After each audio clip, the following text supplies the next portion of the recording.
드디어 요한계시록 묵상이 마지막 끝부분까지 도달해 왔는데요. 이제 21장 다음에 22장 한 장만 남아 있습니다. 오늘은 21장에 나오는 우리가 새 예루살렘, 거룩한 성 새 예루살렘에 대해서 살펴보게 됩니다. 제가 몇 구절 봉독합니다. 21장 1절. 또 내가 새 하늘과 새 땅을 보니 처음 하늘과 처음 땅이 없어졌고 바다도 다시 있지 않더라. 3절. 내가 들으니 보좌에서 금성이 나와서 이르되 보라 하나님의 장막이 사람들과 함께 있으며 하나님이 그들과 함께 계시리니 그들은 하나님 백성이 되고 하나님은 친히 그들과 함께 계셔서 모든 눈물을 그 눈에서 닦아주시니 다시는 사망이 없고 평안한 것이나 곡하는 것이나 아픈 것이 다시 있지 아니하리니 처음 것들이 다 지나갔음이라. 10절입니다. 요한은 천사의 안내를 받아서 성령의 감동 가운데 하늘로부터 내려온 거룩한 성 새 예루살렘을 보게 됩니다. 10절. 성령으로 나를 데리고 크고 높은 산으로 올라가 하나님께로부터 하늘에서 내려오는 거룩한 성 예루살렘을 보이니 하나님의 영광에 있어 그 성의 빛이 지극히 귀한 보석 같고 표옷과 수정같이 맑더라. 14절. 그 성의 성곽에는 12기초석이 있고 그 위에는 어린 양의 12사도의 이름이 있더라. 그리고 마지막 제가 22절 봅니다. 성 안에서 내가 성전을 보지 못하였으니 이는 주 하나님 곧 전능하신 이와 및 어린 양이 그 성전이심이라. 아멘. 네, 방금 분동한 이 말씀 중심으로 하나님께로부터 하늘에서 내려온 거룩한 성 새 예루살렘에 대한 말씀을 함께 나누고자 합니다. 여러분, 요한계시록 21장의 새 예루살렘 거룩한 성에 대한 말씀을 더 리얼하게 가슴 가득히 느껴보시고 싶으신 분은 유명한 성가곡이 있습니다. The Holy City라고 하는 거룩한 성, 그 찬양이 있어요. 나 어젯밤 한 꿈을 꾸었네 하면서 시작되는 노래인데요. 그 찬양을 여러분 들어보시면 얼마나 이 큰 성, 거룩한 성, 새 예루살렘에 들어가 있는 그 장엄함을, 그 감동을 느껴보실 것입니다. 네, 저는 이제 오늘의 이 말씀 가지고 크게 세 가지를 함께 생각해 봅니다. 첫 번째는요, 그 성이, 거룩한 성 예루살렘이 아무리 화려하고 장엄하고 웅장하고 아름답다고 한들 그 물량적인 그런 것들보다 더 중요한 것이 있죠. 그건 하드웨어예요. 코어. 더 중요한 것, 내면적인 것 뭐예요? 우리 그리스도인들의 가장 큰 위로와 선물 자체가 되시는 하나님과 어린 양 예수를 우리가 만나게 되는 것, 더불어 함께 거하게 되는 것, 이것처럼 더 큰 천국의 축복이 어디 있겠습니까? 그래서 21장 3절 4절에 이렇게 말하고 있습니다. 내가 들으니 보좌에 금성이 나서 이르되 보라 하나님의 장막이 사람들과 함께 있음에, 이 말씀이 귀한 거예요. 이제 하나님께서 사람들 가운데 어린 양 예수에게 속한 친구의 하나님 백성들로 이루어진 신앙 공동체 가운데 직접 와서 함께 거하신다고 하는 이것보다 큰 감격이 있겠습니까? 그래서 그들은 하나님 백성이 되고 하나님은 친히 그들과 함께 계셔서 그 다음에 또 우리 마음을 뭉클하게 합니다. 21장 4절에 모든 눈물을 그 눈에서 닦아주시니, 이 세상의 사람들 간에 믿음을 지키느라고 얼마나 고생이 많았습니까? 시련이 많았습니까? 또 인생의 희노애락 가운데 얼마나 많은 고통이 있었습니까? 병든 거, 또 죽는 거, 이별하는 거, 슬픔, 애곡 등등 얼마나 많은 아픔들이 있었습니까? 그 가운데서도 오직 주님 바라보고 믿음을 지켜온 성도들을 그 눈에서 친히 눈물을 닦아주시는 우리 하나님의 이 자비로운 성질을 그곳에서 우리가 경험하게 되는 것입니다. 그래서 다시는 사망이 없고 애통하는 것이나 곡하는 것이나 아픈 것이 다시 있지 아니하리니 처음 것들이 다 지나갔습니다. 이것이 나는 천국에서의 그 지고한 행복 중에 행복이다. 이 장면이라고 봐져요. 하나님과 어린 양 예수와 더불어 함께 거하게 되는 이것처럼 귀한 게 어디 있습니까? 우리가 영광스러운 주님을 직접 만나게 된다는 것은 그만큼 우리 모든 죄를 어린 양 예수의 피로 속량하시고 하나님을 보기에 가까이 하기에 꺼리낌이 없는 거룩한 성도들로 변화시켜 줬다는 거 아니겠습니까? 그리고 하나님께서 이 땅에 사는 동안에 성도들의 그 어렵고 괴로웠던 모든 것들을 다 하시고 눈물을 닦아주신 거에 표현된 이 위로와 하나님의 신비하심, 이것이 천국의 가장 지구한 행복의 모습에 생각을 하게 됩니다. 이제 이어지는 말씀은요, 이제 요한이 성령의 깊은 감동 가운데 천사의 안내를 받아서 높은 곳에 올라가서 지금 하늘로부터 내려오는 거룩한 성 새 예루살렘을 바라보게 되는 거예요. 그것이 이제 우리가 아까 읽었던 9절, 10절 이하의 말씀에 나와 있습니다. 거기 보게 되면 세상의 언어로 이 거룩한 성 예루살렘의 아름다움을 다 표현할 길이 없어요. 그리 표현하는 그 순간 이미 그 천상의 이 성, 거룩한 성 예루살렘의 존귀함과 아름다움은 사라지는 거예요. 그러니까 이렇게만 비유했어요. 11절에 하나님의 영광이 있어 그 성의 빛이 지극히 귀한 보석 같고 벽옷과 수정같이 맑더라. 이 단어 외에는요, 이 성의 아름다움을 표현할 길이 없는 거예요. 이어지는 12절 이하에서는 조금 더 구체적으로 이 성에 대해서 이 거룩한 성 예루살렘의 새 예루살렘에 대해서 설명이 좀 들어갑니다. 12절 이하의 말씀 보게 되면요, 그 성에 높은 성곽이 있고 그 12문이 있고 또 12천사가 지키고 있고 그 기초석과 12기초석과 또 12문 위에는 구약의 성도들을 대표하는 상징하는 12지파의 이름이 있고요. 또 신약의 성도들을 또 대표하고 상징하는 12사도의 어린 양의 사도들의 이름이 써 있다는 거죠. 우리가 선지자들과 사도들의 가르침의 터 위에서 이 하나님의 놀라운 구원의 선물을 받고 이 거룩한 성 새 예루살렘에 들어가는 축복을 얻게 되는 거 아니겠습니까? 문마다 문지 천사들이 지키고 있는데 누가 그것을 들어갈 수 있다는 말입니까? 오직 어린 양 예수에게 속하여 생명책에 그 이름이 기록된 성도들이 들어간다는 말이에요. 그래서 그 영광스러운 12기초석 위에 또 12진주문 위에 12지파 이름과 12사도의 이름이 올라가 있는 것은 곧 오고는 모든 시대에 주님을 경외하고 섬기는 성도들을 대신해서 대표해서 상징해서 올라간 이름이라 우리가 이렇게 이해를 하게 되는 것입니다. 자, 이 거룩한 성 새 예루살렘의 외면도 요한이 바라봤는데 16절에 나옵니다. 거기 보게 되면 그 성은 네모 반듯하여 길이와 넓이와 높이가 같은지라.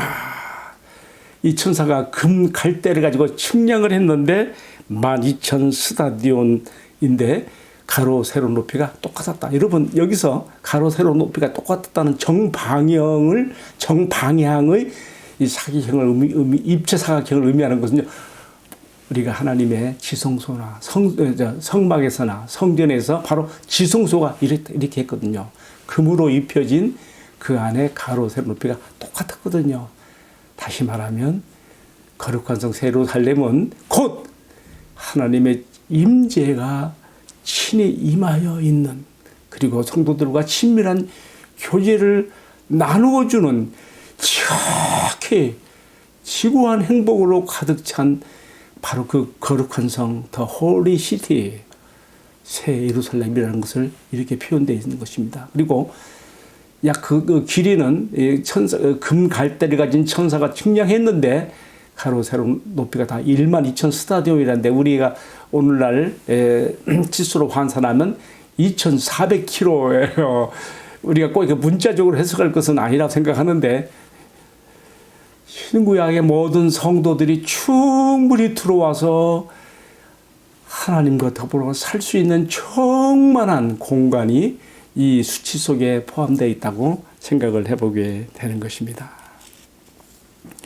이제 중요한 것은 또 이어지는 말씀의 19절에 보게 되면 그 성곽의 기초석이 각색 보석으로 꾸며졌다 하면서 여기서 12가지 보석의 이름을 열거해 놨어요. 제가 저는 처음 보는 이름도 많아요. 한번 읽어볼게요. 첫째 기초석은 벽옥이요. 둘째는 남보석, 셋째는 옥수, 넷째는 녹보석이요. 다섯째는 홍만호요. 여섯째는 홍보석이요. 일곱째는 황옥이요. 여덟째는 녹옥이요. 아홉째는 담항옥이요. 열째는 비치옥이요. 열한째는 청옥이요. 열두째는 자수정이라. 못 들어본 이름도 많죠. 정말 이 새 예루살렘 전국의 그 아름다움을 표현할 길이 없으니까 세상에서 가장 귀하게 여기는 이런 보석들의 이름으로 그 기초석을 설명하고 있습니다. 이것은 마치 구약에서 대제사장 아론이 입은 그 대제사장의 에봇, 겉옷의 가슴 흉패에 12지파의 그 이름, 각각을 상징하는 신기한 보석들을 달고 하나님 앞에 나가지 않았습니까? 이게 뭐겠습니까?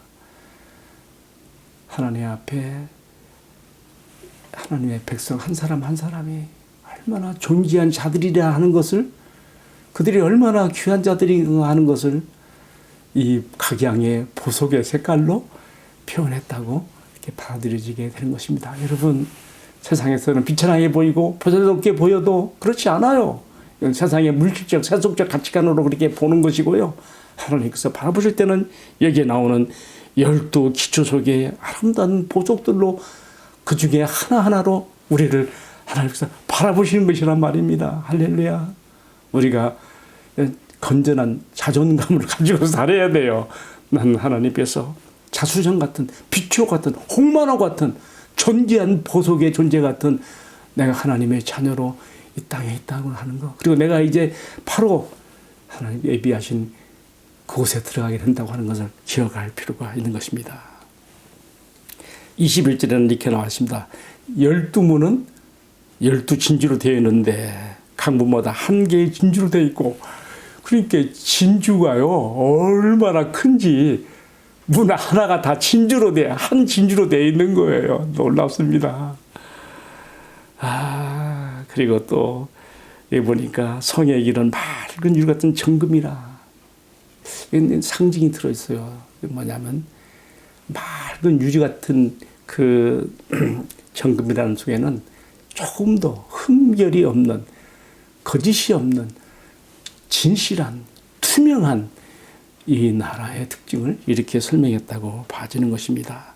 자, 이제 22절부터 27절까지의 말씀은요, 조금 더 깊이 들어갑니다. 22절에서는 성 안에서 내가 성전을 보지 못했으니 이는 주 하나님 곧 전능하신 이와 및 어린 양이 그 성전이 되심이라.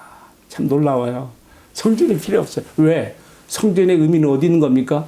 하나님께서 친히 자기 백성 가운데 와 있는 그것이 성전의 의미거든요. 이제는 하나님과 함께 거하고 있는데 성전이 따로 필요하지 않지요. 그렇기 때문에 아까 그 성의 가로 세로 높이를 측량했는데 정방형으로서 1만 2천 스타디온, 2,400km로서 이렇게 자체가 하나의 지성소예요. 우리가 그 안에서 사는 하나님의 임재 가운데 충만하신 사랑과 교제 가운데 성도들이 들어있는 것을 이렇게 보여주는 것이라는 말이죠. 그래서 그 성전이 필요하지 않아요. 또 하나 없는 것이 있어요. 이어지는 23절에서는 그 성은 해나 달의 비침이 쓸데없으니. 왜 쓸데없어요? 이 지구에서는 낮에는 태양이, 밤에는 달빛이 필요해요. 그 필요 없어요. 그곳에서는. 왜요? 전능하신 하나님과 어린 양이, 전능하신 하나님의 영광이 비춰지고 어린 양이 그 등이 되심으로 낮에 해 밤에 달이 필요 없다는 것이죠. 하나도 없는 것 더 있어요. 뭐냐면요. 25절에 낮에 성문들을 도무지 닫지 아니하리니 거기는 밤이 없습니다. 성문을 닫을 필요가 없어요. 흔히들 제주도에 없는 것 세 가지 말하는 것이 제주도에는 갑자기 생각이 안 나네. 산무라 해가지고 제주도에는요. 뭐가 없냐면 도둑이 없고요. 또 거지가 없고요. 또 하나는 문을 닫지 않는 거. 여러 그 도둑이 없는 거 이제 그 다 포함되는 말인데 천국에 없는 산무를 표현했어요. 하나는 성전이 없어. 두 번째는 거기는 해와 달 같은 빛의 비침이 필요 없어. 세 번째는 도무지 그 성을 문을 닫을 필요가 없어. 다 열어놓는 거예요. 여러분, 이 아름다운 천국에 우리가 들어가도록 주님께서 이미 준비해 놓으시고 우리 주님께서 우리를 기다리고 계십니다. 이렇게 주님께서 말씀하셨어요. 이 세상을 떠나서 세아들과 작별할 때 이렇게 말씀했어요. 요한복음 14장 2절 3절에 보면 내 아버지 집에는 거할 곳이 많도다. 그렇지 않으면 너에게 일렀으리라. 내가 너희를 위해서 초소를 예비하러 가노니. 바로 주님이 예비하신 초소가 바로 이거란 말이에요. 이거 요한계시록 21장에 나오는 이 영광스러운 거룩한 성 새 예루살렘. 방금 우리가 잠시나마 이렇게 훑어봤습니다마는 주님이 말씀했어요. 가서 내가 너희를 위해서 초소를 예비하면 내가 다시 와서, 이건 주님의 재림이에요. 재림. 다시 우리를 데리러 와서 너희를 내게로 영접하여 나에 있는 곳에 너희도 함께 있게 하리라. 요한복음 14장 2절 3절에 주님께서 약속하신 말씀입니다. 사랑하는 성도 여러분, 우리가 이 거룩한 성 예루살렘에 들어가는 그날을 사모하면서 이 땅의 소망 중에 살아야 되겠습니다. 이 요한계시록 21장에 나타난 이 거룩한 성 새 예루살렘에 대해서 이단들은요 막 이상하게 해석을 붙이는데 우리가 참 이것을 잘 말씀을 받아들여야 됩니다. 어떤 이들은 문자적으로 이렇게 푸는 경우도 있고요. 어떤 이들은 이것을 영적 의미를 가진 상징으로 푸는 경우도 있고요. 다음에 세 번째로 푸는 방법은 영적 의미를 가진 상징성뿐만 아니라 또 문자적인 실체로도 물적 실체로도 이렇게 기록된 이 말씀을 받는 것이 필요하지 않는가 이렇게 생각을 해봐요. 저는 지금 생명에서 묵상을 제가 지금 하는 동안에 15년 동안에 요한에서 세 번째 하게 되는데요. 처음에는 이제 영적 해석으로만 받아들였는데 상징으로만 받았단 말이에요. 이번에 세 번째 할 때는 영적 의미를 가진 상징성뿐만 아니라 너무나 구체적으로 이렇게 기록이 되어 있으니까 물적 실체로도 이렇게 또 받아들이게 되는 그런 경향이 있습니다. 이 두 가지 상징과 또 문자적 실체 이 두 가지가 잘 조화된 그런 거룩한 성 예루살렘을 우리가 함께 생각해 보았습니다. 뭐 어떻게 된 것이 이런 거 우리가 다 파악할 수는 없어요. 그렇지만 가장 중요한 것은 뭡니까? 오늘 주님께서 하신 말씀이에요. 내가 너희를 위해서 바로 이 초소를 예배하러 가노니. 또 가서 내가 예비가 되면 다시 와서 너희를 내게로 영접하여 나 있는 곳에 함께 있으리라. 그때 주님께서 우리의 모든 눈에 눈물을 씻어주시고 우리를 눈과 눈으로 마주 대해 볼 때에 우리 모든 세상의 시름을 다 잊고 우리가 영원한 주님의 품에 사랑의 품에 안겨서 영원한 행복에 들어갈 것입니다.